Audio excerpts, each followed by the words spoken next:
Aircraft carrier USS Kitty Hawk sails through huge waves during massive storm. Ever since the aircraft carrier replaced the battleship as the Queen of the Sea, it has defined what modern sea power is all about. However, every now and then Mother Nature shows what she is capable of, throwing waves over the flight deck. The dimensions of this supercarrier are mind-boggling to begin with.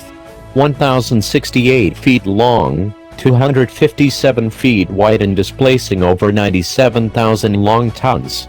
It stands just over 244 feet from the keel to the mast, which is about the height of a 24-story building. The anchors alone weigh 66,140 pounds. The ship can reach speeds of over 30 knots and is powered by 4 Westinghouse-geared steam turbines, 8 Foster Wheeler steam boilers that turn 4 5-bladed screws of 66,220 pounds each. Between 5,500 and 6,200 crew members are required to operate it, which require all the facilities of a floating city. Aircraft carriers and the technology associated with them have come a long way since their origins during the First World War.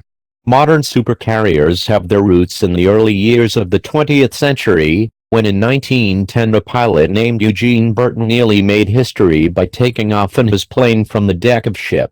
Nations around the world were soon experimenting with this concept. Even before hostilities broke out, it was obvious to many that a war was coming. With this in mind, many countries began trying to invent and develop new military technology that might give them an advantage once open warfare actually began. Self-loading pistols, tanks and submarines all came out of the ensuing arms race and the military conflict to which it was leading. However, one particularly innovative and impactful new field was that of aerial combat.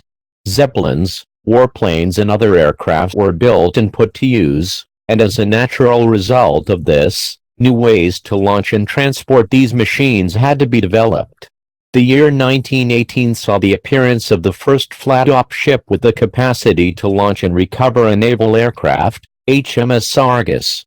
Although these vessels offered some incredible tactical advantages to any country who possessed them, the Washington Naval Treaty restricted the construction of new combat ships. This meant that fewer aircraft carriers could be built entirely from scratch. Instead, many navies began reworking ships that had already been built for different purposes.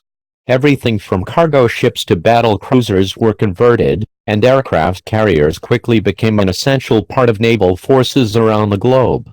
Only 21 years after the end of the First World War, conflict gripped the world once again, as the Allies and Axis powers found themselves locked in the deadliest war in human history. By this point, airplanes and aerial battles were even more essential as the key to victory.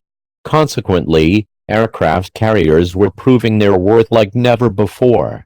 Then, on the 7th of December 1941, the Japanese demonstrated the true power and effectiveness of these enormous ships. Launching an unprecedented attack on the United States, they bombed Pearl Harbor with more than 400 aircraft, backed up by multiple naval vessels. Although submarines and battleships were an integral part of their strategy, it was the large number of aircraft carriers concentrated into a single fleet that allowed them carry out such a huge assault. After Pearl Harbor, there could be no doubt that these behemoths were needed by navies and air forces across the world. Over the ensuing decades, bigger and more technologically advanced aircraft carriers were constructed and put into action on the sea. Today, 37 of these incredible vessels are active in 12 navies. In this video, the USS Kitty Hawk is plowing through heavy seas with waves so massive, they even go across the flight deck and hit the bridge. At the flight deck, a Black Hawk helicopter and an F-18 Hornet have been left, securely chained down. It's a striking reminder, however, that even the largest and more impressive ships face incredible dangers from the ocean itself.